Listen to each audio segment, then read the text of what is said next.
यादव जी, भारतवासियों को ही नहीं, ये नया साल जो है विश्व बनाता है। केवल भारत में तो कई नए साल आते हैं, मकर संक्रांति से आता है, पोंगल से आता है, बैसाखी से आता है, मुहर्रम से मुसलमानों का आता है, समझ लीजिएगा।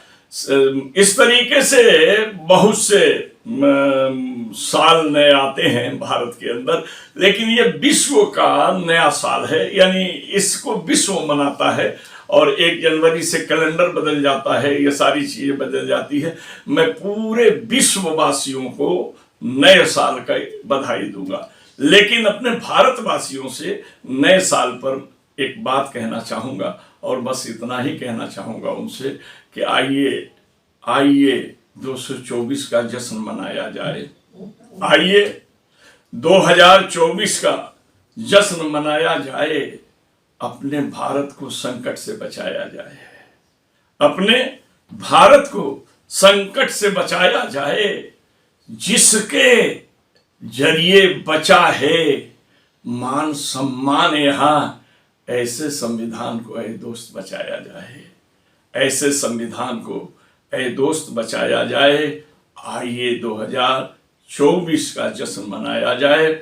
मैं यादव जी एक बात कहूंगा तो आप कहेंगे कि क्या विद्रोही जी आप बात करते हैं। देखिए, आज 31 तारीख है, लेकिन आज की ही रात में स्वप्न में श्री राम प्रभु आए, मुझे हिलाकर जगाए, एक ही बात बताए, विद्रोही तुम को मैं आशीर्वाद दे रहा हूं कि सत्य बोलते रहो, क्योंकि मेरे परिवार की परंपरा है, मेरे परिवार की परंपरा है कि रघुकुल रीत सदा चली आई, प्राण जाए पर वचन न जाई। इस प्रीति को निभाइए, भले कितने भी संकट में जाइए, आपके संकट को वही निवारा करेगा जिस पर आपकी आस्था है, वही आपको बचाएगा, आपको बनाएगा, बढ़ाएगा। आपके ईमान से बढ़कर के संसार का कोई सामान नहीं होता। लेकिन मेरी एक बात जनता तक पहुंचा दीजिएगा। तो मैंने कहा कि ठीक है, नए साल की बधाई पर उस बात को मैं पहुंचा रहा हूं। आपको 4 पंक्ति की एक कविता सुना रहा हूं। प्रभु राम जी ने मुझे जगाया, यही बात समझाया कि मेरे परिवार की प्रतिज्ञा को निभाइएगा, लेकिन मेरे मंदिर का उद्घाटन किसी झूठे से मत कराइएगा, किसी झूठे से मत कराइएगा। क्योंकि मैंने कहा प्रभु मेरे हाथ में नहीं है, किसी से भी हो सकता है, मैं कैसे रोक सकता हूं। उन्होंने कहा तुम नहीं रोकोगे तो मैं भी रोकने की बात नहीं बताऊंगा, लेकिन यही तो बता दो कि मुझे बच्चा बनाकर उंगली पकड़ाकर वो अपना ले जा रहा है, क्या वही राम को ला रहा है। राम ने तो सृष्टि की रचना किया, राम ने ही सारी बातों का ये किया, लेकिन वो मुझसे भी अपने आप को बड़ा बता रहा है, लोगों को झूठ से भरमा रहा है, और वही झूठा मेरे मंदिर के उद्घाटन को आ रहा है। इसलिए मैं अयोध्या छोड़ करके नेपाल चला जाऊंगा। विद्रोही ये बात सबको बता देना कि मैं भारत छोड़कर अपने ससुराल चला जाऊंगा।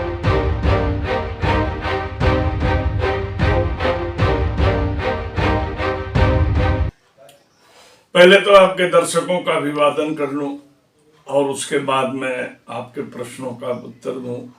और चूंकि आज आप देख रहे हैं 31 दिसंबर है, तो इसके साथ साथ भी आने वाला कल से जो है 24 हो जाएगा, 2, 4, 6 हो जाएगा, समझ रहे कि नहीं।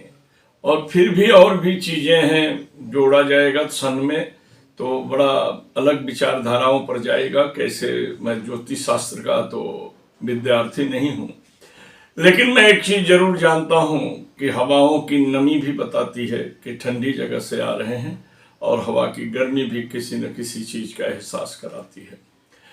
चुनाव में जो आजकल आप देख रहे होंगे सोशल मीडिया, चाहे सारी मीडिया, ये सुप्रीम कोर्ट तक के मामले में, और चुनाव में अगर मान लीजिए चुनाव आयोग निष्पक्ष अगर चुनाव कराता है तो फिर नए नियम बनाने की आवश्यकता क्या है कि प्रधानमंत्री जिसे चाहेगा वही देश का चुनाव आयुक्त रहेगा। क्योंकि जो 3 व्यक्ति की बात रखी गई उसमें से सुप्रीम कोर्ट के जज को हटा दिया गया, केवल ला लिया गया कैबिनेट का मिनिस्टर। जब प्रधानमंत्री के अंडर में ही कैबिनेट मिनिस्टर काम करेगा तो वो वही चाहेगा जो प्रधानमंत्री चाहेंगे। तो 2-1 के मामले में बहुमत का फैसला तो उन्हीं के फेवर में जाएगा। तीसरी बात, आप जो देख रहे हैं चारों तरफ ईवीएम के मामले में, तो मेरा ये मानना है कि भविष्य क्या है, जनता किसे वोट देती है वो जनता भी नहीं जान पाती है, और वोट कहाँ चला जाता है इसका पता नहीं चलता है। तो भारत के संविधान में हमारे मौलिक अधिकारों का हनन मशीन कर रही है, और मशीन जो है बड़ा सही नहीं है। तो इसलिए अब मैं 24 पर क्या बात करूं, क्योंकि राजनीति तो डिपेंड ही करती है सत्ता और विपक्ष के बीच की बात। राजनीति ही ये करती है हार और जीत की बात। जीत नीति की है कि जीत व्यक्ति की है कि जीत जो है मशीन द्वारा कराई जा रही है। ये सारी चीज़ों पर अगर ध्यान डालना चाहे तो कुछ भी नहीं कहा जा सकता है। मिली जुली चीज़ों की बात रहती है, और मिली जुली चीज़ों में मैं एक चीज़ बात बहुत पहले भी कहा था और अभी भी कह रहा हूँ कि 2024 में मोदी जी देश के प्रधानमंत्री नहीं रहेंगे। ये बात मैं शुरू से कह रहा हूँ। मैंने शुरू से मतलब यानी जब भी आपने हमसे ये प्रश्न किया तो मैंने इसका यही उत्तर दिया। और वो बात आप पूछेंगे क्यों नहीं रहेंगे, तो इसके कई कारण दिखाई देते हैं। पहला तो एक चीज दिखाई देता है, भले आप मध्य प्रदेश, राजस्थान और के चुनाव को देख करके जो आप निर्णय ले रहे होंगे अंदर अंदर कि ये क्या है, छत्तीसगढ़ का कि बड़ा शोर था पहलू में उनके जो चीरा तो एक कतरा खून भी न निकला। यानी जो चीज शोर थी कि छत्तीसगढ़ में तो भाजपा हार मान चुकी है, लेकिन वहां भी सरकार बड़े बहुमत के साथ बन गई, वहां भी बन गई, वहां भी बन गई। अब ये किसकी देन है, क्या है? लोकतंत्र में तो इसे चुनाव आयोग द्वारा घोषित रिजल्ट पर सबको विश्वास करना है और मशीन पर भी विश्वास करने की बात करनी है। नहीं भी आप करेंगे तो आप बिगाड़ क्या सकते हैं, कई भी बातें हैं। तो ये सारी चीजों को देखने के बाद भी मैं अभी भी ये कह सकता हूं कि वो देश के प्रधानमंत्री नहीं रहेंगे। उसके कई कारण हैं।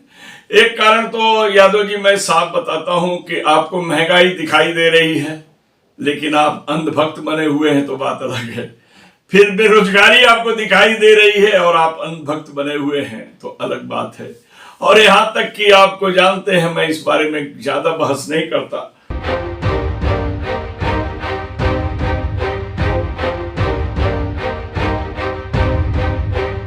कि ये वो देश है जहां कोई भी ऐसी चीज नहीं है जिसकी पूजा न होती हो।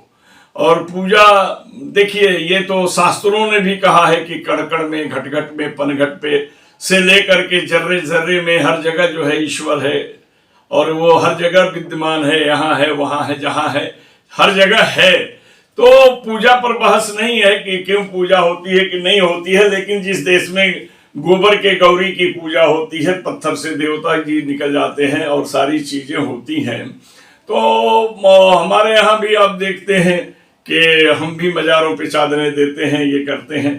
तो सारी चीजें ऐसी हैं कि हमें मिले न मिले संतोष जहाँ मिल जाता है वहाँ हम अपनी आस्थाओं को गिराने का काम करते हैं।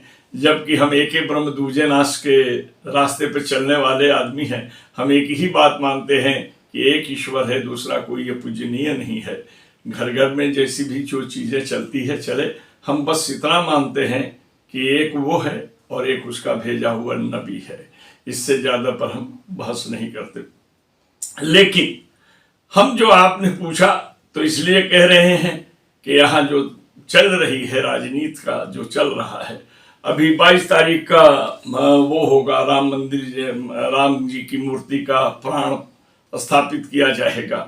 मुझे एक बात पर हंसी आती है कि जब इतने दिन हो गए, हमारा ये नहीं कहना है तो 22 जनवरी क्यों? रामनवमी को राम का जन्मदिन मनाया जाता है, उस दिन अगर उनका प्राण स्थापित किया जाए तो क्या होगा? लेकिन नहीं, इन्हें राम से काम नहीं है। इन्हें तो राम के नाम से मतदाता को भ्रमित करके वोट लेने से काम है। तो जब जहां आस्था को आप रोजगार के रूप में लेकर चले जाएं, आस्था को जहां राजनीति करने लगे, सियासत में लेकर चले जाएं, भक्ति की भाव में भी आप स्वार्थ ढूंढने लगे, तो फिर इसको क्या आप कहेंगे? क्योंकि 22 जनवरी है क्या? सोचने की बात है क्या? 22 जनवरी है क्या? ये इसलिए जल्दीबाजी है कि मार्च से आचार संहिता लग जाएगी, उसके बाद रामनवमी आएगी, उसमें ये मामला नहीं हो पाएगा। और दूसरी चीज दिवाली बनाना। अब आप ये बताइए कि आप अपने जन्मदिन से पहले ही अपना जन्मदिन मना लेंगे तो क्या है। और जन्म तो सवाल ये वो भी उठता है यादव जी कि राम जी का जन्म नहीं, अवतार हुआ, समझिएगा। और साफ साफ रामचरितमानस में लिखा गया, चैत्र मास की 9वीं तिथि को दिन के 2 बजे सरजू के तट पर एक हाथ में धनुष बाण लिए, एक हाथ में लाल पुष्प लिए, पीतांबर पहने हुए, पटका मारे हुए, मुकुट धारण किए हुए प्रकट हुए कृपाला दीन दयाला, ये लिखा हुआ है। तो अब उस पर आप सोचिए कि ये कुछ भी कर लें, ये तो इनका है। ये तो चाहते हैं कि हम किसी तरह से मंदिर के नाम पर लिए, अब प्राण स्थापित करके मंदिर बनवाने के नाम पर लें। ठीक है, ये सरकार का काम नहीं होता है मंदिर, मस्जिद, गिरजा, गुरुद्वारा बनाना, ये तो धार्मिक लोगों का काम है। इनकी रक्षा करना ये सरकार का काम है। हर वर्ग के लोगों को संवैधानिक अधिकार के आधार पर लेकर चलना ये सरकार का काम है। मगर ये सरकार जिस विचार और जिस भावना से चल रही है, देश के संविधान को कलंकित करते हुए चल रही है, तो हम इस पर क्या बहस करें कि 2024 कैसा रहेगा। लेकिन मुझे ये आशा लगता है कि 2024 में मोदी जी देश के प्रधानमंत्री 24 के चुनाव के बाद नहीं रहेंगे। इंडिया गठबंधन के बारे में आपका क्या विचार है? देखिए, कभी भी आपको एक बात बता दें, वैचारिक जब तक एकता नहीं होती है तो शारीरिक एकता कुछ नहीं करती है। पार्टियों का एकजुट होना ये भी मोदी जी को फायदा दे रहा है। आप पूछें क्यों? एक भ्रम को पैदा करता है कि सारे मिलकर एक को हराना चाहते हैं। अरे वो तो खुद, एक शेर आपको सुना देता हूं। एक जगह एक शायर ने बड़ा अच्छे ढंग से कहा, मुझे पता है तो किसी और से न हारेगा, तेरा घमंड तुझे एक रोज मारेगा। यानी तेरा गुरूर तुझे एक रोज मारेगा। तो ये तो है, वो अपने आप अपने घमंड से, अपने गुरूर से जाने वाले हैं। लेकिन इसमें केवल 3% वोटों का फायदा होता है, इससे ज्यादा का नहीं होता है। आप पूछेंगे क्या बात करते हैं विद्रोही जी कि 3% ही वोटों का फायदा होता है। आपको बड़ा साफ मैं बड़ा सही आंकड़ा दे देता हूं कि मान लीजिए थोड़ी देर के लिए कि हमारे अखिलेश जी अपने आप को यादवों का नेता समझते हैं, समाजवादी नेता हैं। उनको लेने से लोग समझते हैं कि यादव के वोट हमको मिल जाएंगे या समाजवादी वोट मिल जाएंगे। अब वहां होता क्या है, जहां यादव जी के कैंडिडेट रहते हैं यादव, वहां यादव उनके साथ जुड़ जाते हैं। अगर नहीं रहते हैं तो दूसरी तरफ मुड़ जाते हैं, समझ लीजिएगा। क्योंकि उनके यहां तो एक नारा है, पहले भाई बाद में सफाई, और यही नारा चारों तरफ फैल गए हैं। सबसे बड़ी बात यह है कि कांग्रेस बड़े भाई के रोल को अदा कर रही है, करे। लेकिन मेरा मानना है कि ये सीटों के बंटवारे को लेकर के पार्टियों में विभाजन की स्थिति, यानी पार्टी के लोग जो हैं थोड़ा नाराज होंगे, जो उन्होंने मानसिकता बनाया, तो टूट फूट होती है। और आपको मालूम है एक बात, राजनीति में इतनी गंदी आ गई है कि अगर मैं इनको जिता दूंगा तो सिटिंग एमएलए के नाम से ये पिछली बार भी रहेगा, एमपी के नाम से ये पिछली बार भी रहेगा, इसको हरा देंगे तो अगली बार हमको टिकट मिलेगा।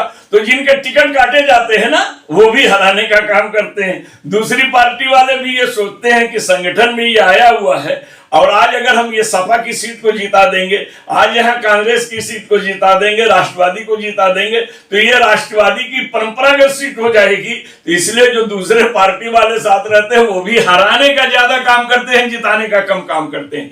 केवल जनता के बीच में एक बात जाती है, वो ये जाती है कि अरे यार चलो ऐसे आदमी से पिंड छुड़ाना है, इसलिए एकता के आधार पर चले।